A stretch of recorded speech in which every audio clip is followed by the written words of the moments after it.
Marso 27, taong 2025, isang asong ligaw ang makikitang tahimik na naglalakad sa isang subdivision sa Biñan, Laguna. Nang bigla na lang ito,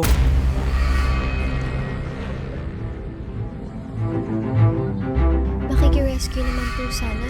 Pinaghampas po ng guard sa United Estates yung aso dahil lang sa nakapasok yung aso sa subdivision nila. Hashtag Justice for Fur Baby. Hashtag Stop Animal Cruelty. upang aming tignan ang kwento ng asong ito, aming nakapanayam ang isa sa kanyang mga rescuers. Meron kaming group, para siyang marketplace, pero may nag-post na help for a dog daw na pinalo sa ulo.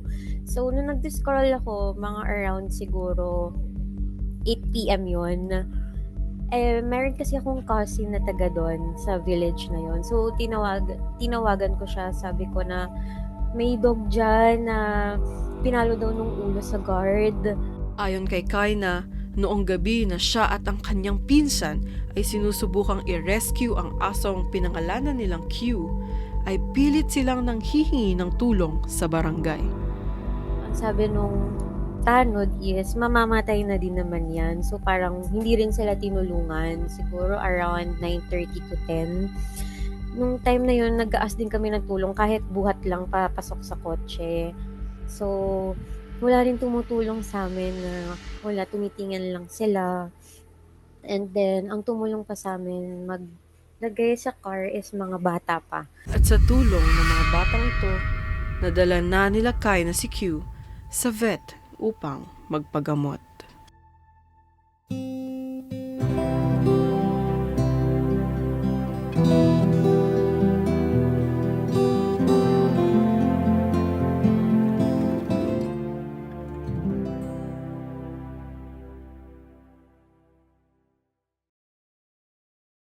Kagaya ni Q, maraming aso ang nangangailangan ng tulong.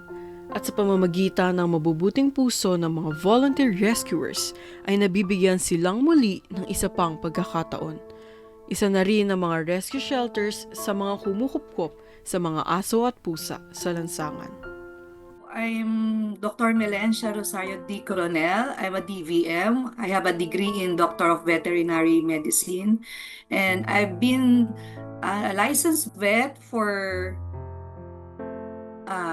31 years. Yeah. Exposed ako sa mga na-abandoned at saka sa mga nasaktan na mga aso ng mga tao, ng mga tawag doon na abuso, kasi pumupunta ako madalas sa mga shelter. Pero yung pinakang nakakalungkot talaga, makakakita ka doon ng mga asong may taga dito sa leeg na gumaling na, pero yun nga, tumutululuha ako pa nakakakita ko ng mga ganon. Meron naman na tingas na yung tenga, wala na yung yung external lang naman, yung labas sa tenga, so nawala na. And then merong bulag yung isang mata or both, or parehong mata, bulag, mga ganon na. Tapos kita mo talaga na napabayaan sila kasi marami silang yung mga peklat o yung mga gumaling na sugat na. Ayon sa Compassion and Responsibility for Animals Welfare Philippines, aabot sa 12 hanggang 13 milyon ang bilang ng mga aso at pusa na nasa lansangan. Subalit, mahigit 50 hanggang 60 lamang ang mga bilang ng animal shelters dito sa Pilipinas. Kung ating titignan, kulang na kulang ito para sa mga milyong-milyong bilang ng mga hayop na nasa lansangan. Kaya't minabuti naming bisitahin ang isa sa mga shelters dito sa Laguna upang tignan ang kanilang kalagayan.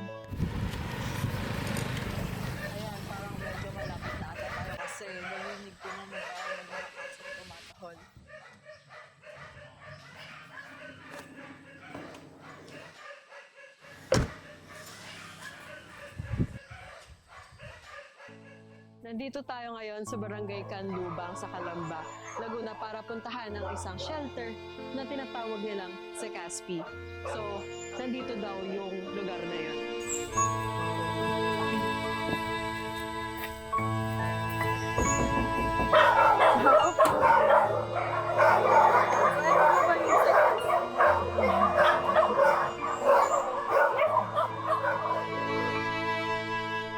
Ang si Caspi ay nagsimula sa Deparo, Caloocan. At mahigit 7 taon nang bukas ang kanilang pintuan para sa mga hayop na nangangailangan. Lahat ng pinanggagastos para sa shelter na ito ay nanggagaling lamang sa mga donasyon. Ma'am, yung mga aso rito, pinanggalingan nito, iba-ibang lugar. Pero yung iba, karamihan, galing pa ng Caloocan. Kasi nag-originate ng shelter sa Deparo, Caloocan. Dagdagan na lang sila yung mga rescue.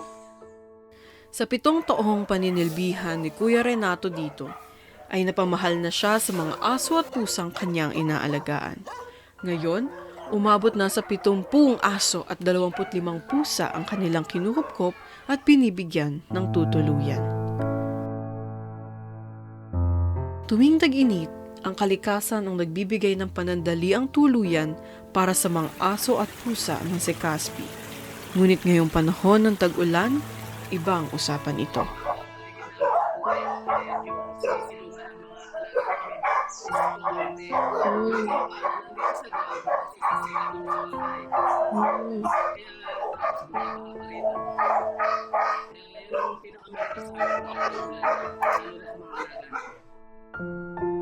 Sabi sa akin ni Kuya Renato, dahil nasa mababang parte ng barangay ang shelter, tuwing tag-ulan ay bumabaha raw dito.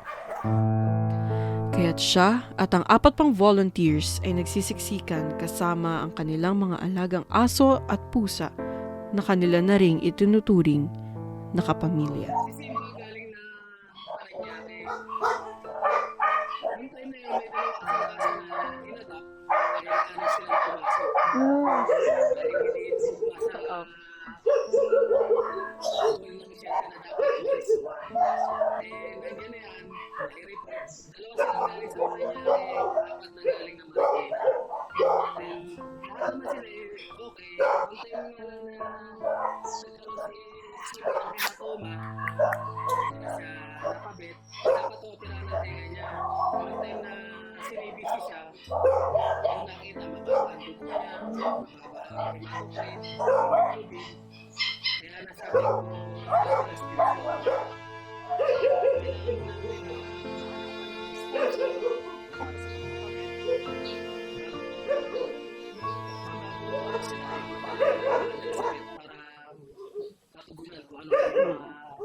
Dapat pang gawin sa kanila.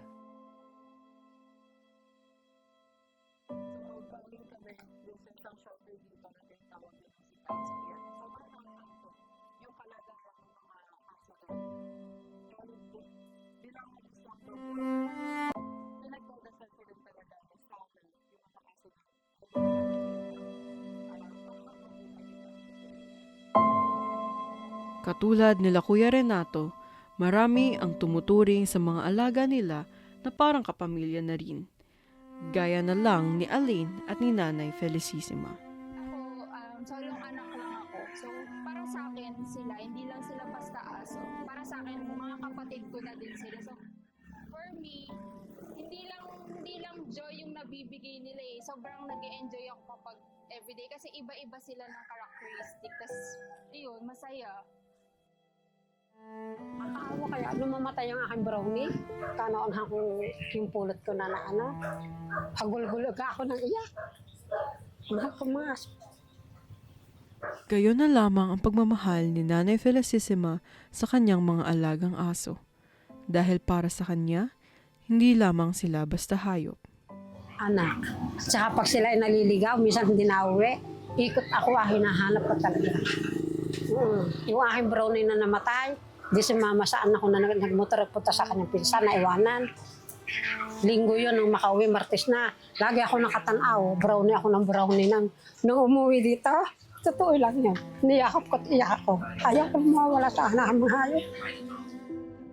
Dahil sa dala nilang ligaya, tinuturing na rin silang tunay na kapamilya. Sa pag-aalaga rito sa shelter, minsan talaga hindi mawawala yung stress. Pagod, tapos yung pakiramdam na parang yung hindi ka komportable minsan kasi nga may time na kailangan mong magpahinga, lalo pagka may sakit ka, hindi mo rin magagawa makapagpahinga. Dahil sa ingay ng mga alaga, kailangan mo pa rin bumangon para asikasuhin sila. Kasi mas priority pa rin namin sila kaysa sa sarili namin. Lagi itong pag sinabi kay Kobe, aakyat niya yung dalawa paa niya dito sa akin. Papalag-palag ang buntot niya. Nakakatuwa nga. Kaya kahit na nga pang-ulam namin, pinakakain ko. Hanapin mo, wala na, napakain ko na sa mga aso. Sa patuloy na paglobo ng bilang ng mga aso at pusang naninirahan sa lansangan, libo-libo sa kanila ang patuloy na pumapanaghoy. Dala ang kanilang mga lihim na kwento, lakip ang pag-asa na kanilang dala sa apat nilang mga paa. Mahalin natin mga hayop. Kasi para din yung tao di ba? Na ikaw kaya naman napabayaan. Anong mararamdaman mo ko ikaw ang nasa katayo ng isang birang tabi sa ay hayop? Siyempre masakit sa loob mo. Tayo may isip, sila wala. Madalas, ang kanilang mga panaghoy ay tila bulong ng hangin na hindi nauunawaan. Hindi nila deserve. Hindi nila deserve yun kasi wala naman silang voice para humingi ng help and para i-explain yung sarili nila kung bakit nila nagagawa yung mga bagay. Kagaya nung pag napunta sila sa mga, yung kagaya nung nangyari sa palengke, yung nataga, hindi naman nila kayang sabihin na hihingi lang sila ng help kasi gutom sila. Bilang inatasang tagapagpangalaga sa mga hayop, bukod sa pagmamahal at pagpapakain sa kanila, meron tayong mas malalim na responsibilidad na dapat nating tugunan sa ating mga inaalagaan. Alagaan nyo lang yung kaya nyong alagaan. Now, kung hindi nyo, huwag nyong padamihin. So, kaya nga, ako pinupush ko talaga o pinagtutulakan ko yung pagpapakapon. So, kung ano man, sana kung meron man tayong kakayanan, pwede natin dalhin sa shelter yung mga pakalat-kalat na aso. So kung ayaw nating alagaan o hindi natin wala tayong kakayanan na alagaan, kasi sabi ko nga, parang nag-aanak ka niyan may sarili kang anak. Huwag mo ka nang mag-alaga kung hindi mo naman kayang panindigan yung pag-aalaga. Now, para hindi sila dumami, ang pinakang solusyon talaga is kapunin. So ipakapun natin yung pusa at aso natin para hindi na sila makapagpadami ng sobra-sobra.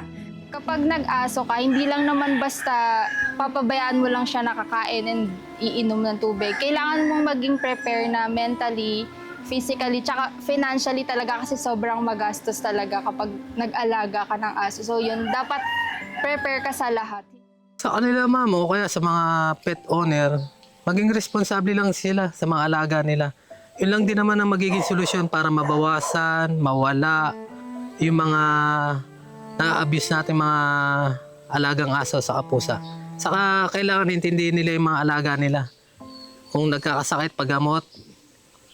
Kung may kakayanan, lalo pag meron namang sinasagawang libreng kapon para sa mga alagang hayop, pagtiyagaan nilang puntahan. Kung wala namang irresponsibleng owner, wala rin naman tayong stray. Be kind to animals kasi animals feel also pain, love, and fear just like us. Pero unlike us, they don't have the voice to speak for themselves when they are hurt or even abandoned. So parang they're just trying to survive naman in this world, pero sometimes it's so cruel and unfair. What's make it worse is di nila alam kung bakit sila sinasaktan. Like Q, despite what happened to him, nagwag pa rin yung tail niya nung nire-rescue namin siya, no? Walang stray kung walang irresponsableng owner. Isang tahimik na hamon na ating muling buksan ang ating isipan sa hubad na katotohanang may responsibilidad ang lipunan sa mga pinakamahina nitong mga miyembro. Patuloy ang laban para sa mga piping hindi makapanaghoy sa kanilang patuloy na paghahanap ng panghabang buhay na pamilya at luyan. Damhin mo ang liwanag ng buhay sa pag-ibig ng bawat nilikhang may pagod at hirap. Kung ang buhay may ligalig, may pangarap, may kasakit,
Hello, ikaw din?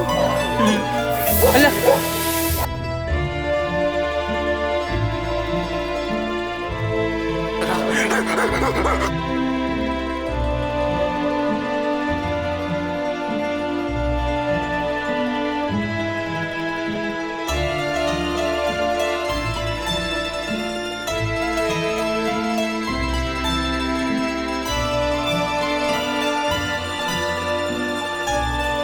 Mami. Hi. Nice sa ganitong lugundo.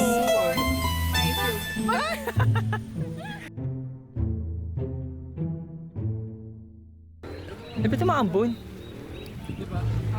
Per cam? Anong cam yan?